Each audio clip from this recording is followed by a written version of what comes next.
Hello everyone, welcome to Pharmarox YouTube channel. Pharmarox के YouTube educational channel में आपका स्वागत है।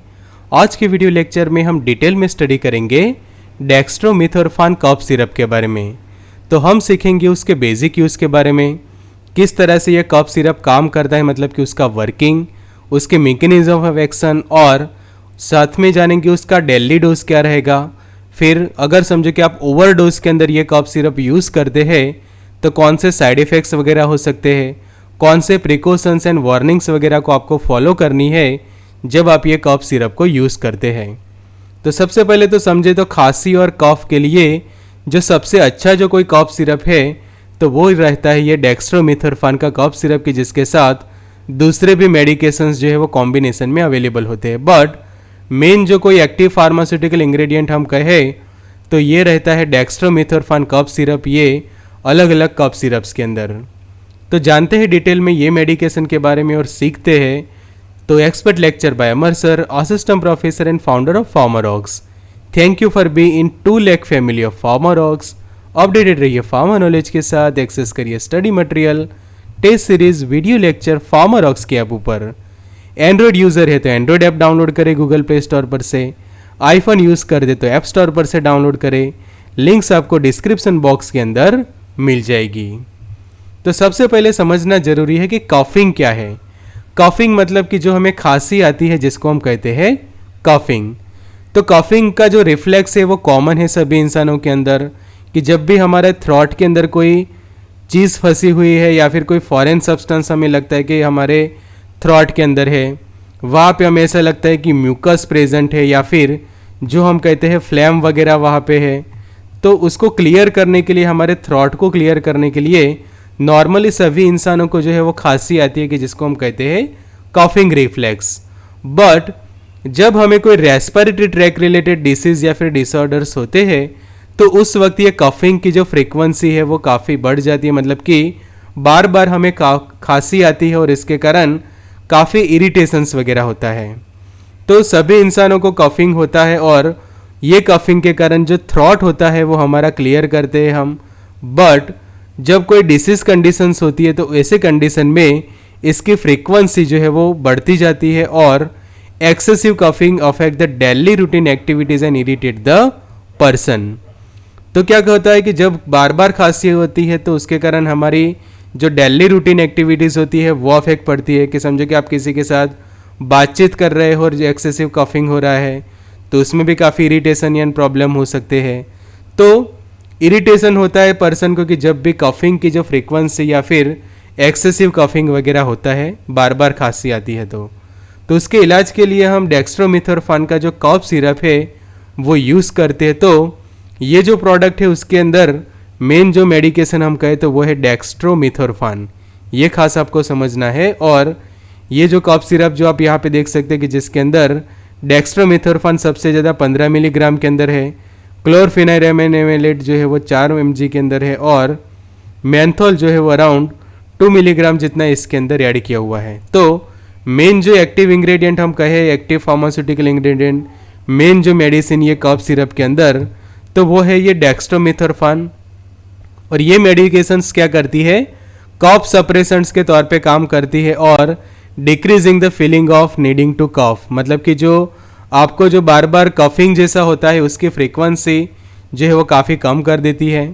And this medication is use for relief of cough without phlegm, कि बिना flame वाला जो कई बार कफ होता है कि जिसको हम कहते हैं ड्राई कफ, कि जो सूखी खांसी की जो कंडीशन हम कहते हैं, तो ड्राई कफ की कंडीशन को भी ट्रीट करता है ये डेक्स्ट्रोमेथोर्फान का कफ सिरप। और ये स्पेशली कब होता है कि जब आपको साइनसाइटिस जैसा हुआ है, कॉमन कोल्ड की कंडीशन है, और किसी भी टाइप का रेस्पिरेटरी ट्रैक का इन्फेक्शन है कि जिसको हम कहते हैं अपर या फिर लोअर रेस्पिरेटरी ट्रैक का इन्फेक्शन, की जिसके अंदर आपको बार बार जो है वो खांसी आ रही है।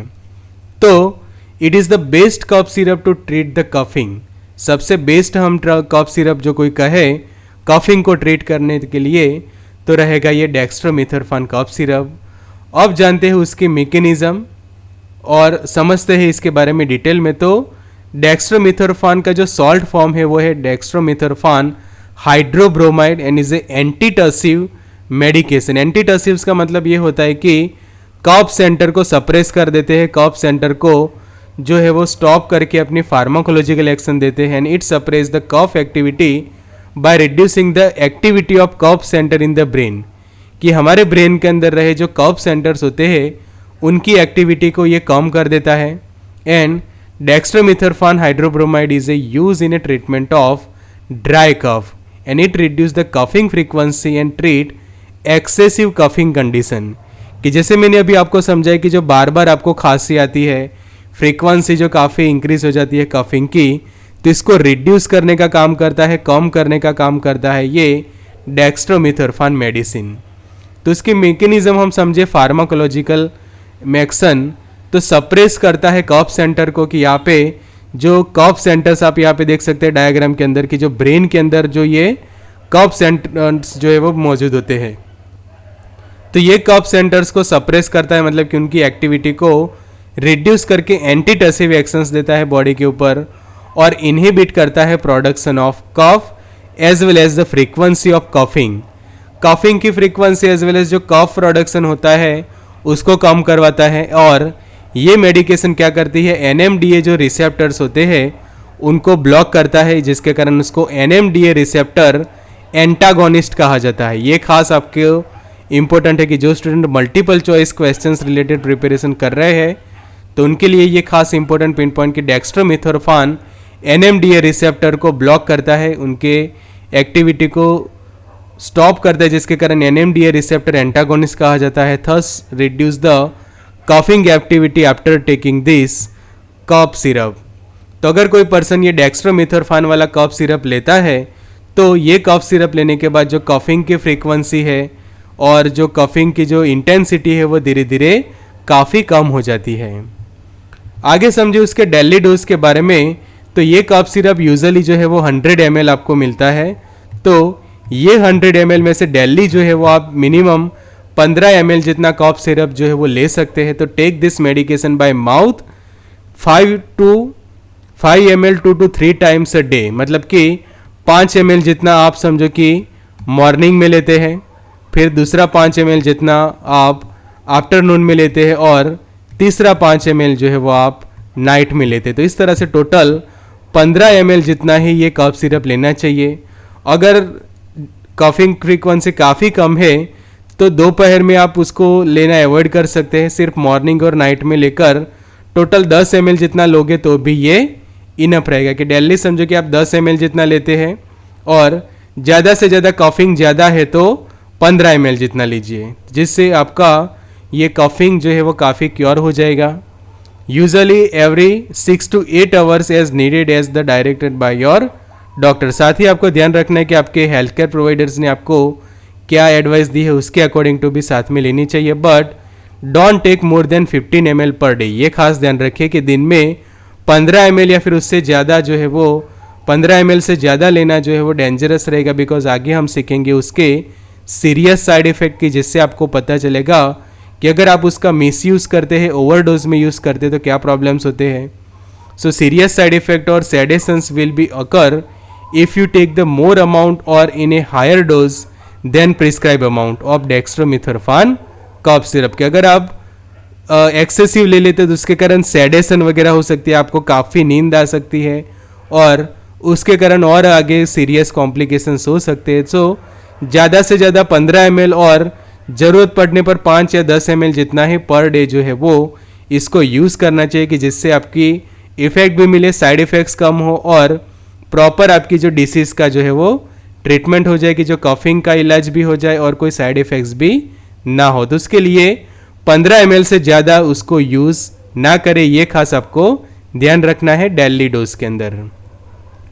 आगे आप समझते हैं उसके साइड इफ़ेक्ट्स या फिर उसके वार्निंग्स अगर हम समझे तो सिम्टम्स ऑफ ओवरडोज में इंक्लूड फास्ट हार्ट बीट। आपके हार्ट बीट जो है वो काफ़ी फास्ट हो सकते हैं, वॉमिटिंग हो सकता है, स्वेटिंग मतलब कि काफ़ी पसीना आ सकता है, नर्वसनेस फील हो सकती है, फीलिंग हाई मतलब कि यूफोरिया जैसा हो सकता है, हेल्यूसिनेशंस हो सकती है, प्रॉब्लम इन वॉकिंग, चलने में आपको काफ़ी डिफ़िकल्टी हो सकती है, उसके बाद एजिटेशन जैसा फील हो सकता है बॉडी के अंदर इस तरह से, और मेन उसका कोई साइड इफेक्ट देखे तो सीवियर ड्रॉसीनेस या फिर स्लीपीनेस वगैरह जो है वो फील हो सकता है अगर आप काफ़ी ओवरडोज के अंदर इसको यूज़ करते हैं। अब आगे समझते हैं उसके साइड इफ़ेक्ट्स। तो साइड इफ़ेक्ट में स्लीपीनेस हो सकता है, मतलब कि ये कफ सिरप लेने के बाद आपको नींद आ सकती है, एक्सेसिव नींद भी आ सकती है अगर आप उसको ओवरडोज में यूज़ करते। डिजीनेस जैसा फील हो सकता है, एक्साइटमेंट हो सकता है, कन्फ्यूज़न जैसा फील होना, कन्वल्जन्स होना, मतलब कि जो आपके बॉडी के अंदर कन्वल्जन्स होते हैं वो हो सकता है, रेस्पिरेटरी डिप्रेशन हो सकता है, नॉसिया हो सकता है, वॉमिटिंग, डायरिया एंड रैसेस वगैरह साइड इफ़ेक्ट्स जो डेवलप हो सकती है after taking this dextromethorphan cough syrup. तो ये खास ध्यान रखें कि आपको इसका ओवरडोज नहीं यूज करना है, कि जैसे मैंने आपको बताया कि ये कफ सिरप टोटल 100 ml जितना रहता है, तो ज़्यादा से ज़्यादा आप 5 ml जितना मॉर्निंग में यूज़ करें और 5 ml जितना जो है वो नाइट में यूज़ करें। अगर एक्सेसिव कफिंग है तो ही आप आफ्टरनून के अंदर दूसरा 5 ml जितना लीजिए। सो ज़्यादा से ज़्यादा आप 15 ml से ज़्यादा उसको यूज़ ना करें पर डे, वरना ये सब काफ़ी सीरियस साइड इफ़ेक्ट्स जो है वो आगे जाके बन सकती है कि अगर आप उसका ओवरडोज वगैरह करते हैं। आगे समझ लेते हैं उसके प्रिकॉशंस के बारे में। तो अभी जैसे हमने उसके साइड इफ़ेक्ट्स वगैरह समझे कि ये कफ सिरप लेने के बाद पर्सन्स को स्लीपीनेस एंड ड्रॉसीनेस जैसा हो सकता है, मतलब कि आपको नींद आ सकती है, उबासी आ सकती है। तो ऐसे कंडीशन में पहली चीज़ ये ध्यान रखने की do not drive the vehicle, कि यहाँ पे मैं खास आपके लिए हाईलाइट करूँगा बिकॉज ये पॉइंट आपको ध्यान रखना जरूरी है कि do not drive the vehicle after taking this cough syrup. कि अगर आप डेक्स्ट्रोमिथोर्फान कफ सिरप यूज़ करते हैं तो ये कफ सिरप लेने के बाद जो है वो ड्राइविंग ना करें, बिकॉज एक्सीडेंटल प्रॉब्लम्स हो सकते हैं कि अगर आपको अचानक से नींद आ गई या फिर स्लीपीनेस जैसा फील हुआ तो काफ़ी सीरियस कॉम्प्लिकेशंस हो सकते हैं, एक्सीडेंटल प्रॉब्लम हो सकते हैं। तो व्हीकल को ड्राइव ना करें after taking this cough syrup. दूसरा, कोई ऐसे मशीनरी वगैरह आप समझो कि ऑपरेट करते हैं, ऐसे कोई मिल वगैरह में काम कर रहे हैं, कैसी इंडस्ट्री में काम कर रहे हैं कि जहाँ पे कोई कॉम्प्लिकेटेड मशीन आप हैंडल कर रहे हैं, तो मशीनरी को हैंडल ना करें after taking this medication. Do not handle the equipment and apparatus, ऐसे एपरेटस की जो लाइफ थ्रेटनिंग हो सकते हैं, जानलेवा हो सकते हैं, तो ऐसे एपरेटस, इक्विपमेंट या फिर मशीनरी को हैंडल ना करें। फिर do not make the alcohol consumption, alcohol को यूज़ ना करें अगर आप ये कफ सिरप लेते हैं तो, बिकॉज उसके कारण आपके साइड इफ़ेक्ट्स और ज़्यादा हो सकती है, रेस्पिरेटरी डिप्रेशन हो सकता है और आगे जाके सीरियस लाइफ थ्रेटनिंग कंडीशन हो सकती है अगर आप अल्कोहल कंजप्शंस करते हैं, अगर साथ में कफ सिरप भी लेते हैं। And do not smoke after taking this syrup, तो ये खास आपको ध्यान रखना कि स्मोकिंग नहीं करना है, अल्कोहल कंजप्शंस नहीं करना है, मशीनरीज को हैंडल नहीं करनी है एंड ना ही ड्राइविंग करना है after taking this cough syrup. तो ये था special video lecture about the dextromethorphan cough syrup की जो सबसे बेस्ट मेडिसिन है खांसी के लिए। तो thank you for watching. Join कर सकते हैं व्हाट्सएप ग्रुप, एक्सेस कर सकते हैं study material, test series, video lecture Pharmarox के ऐप ऊपर। Android user Android app download करें, आईफोन यूज़र ऐप स्टोर पर से डाउनलोड करें।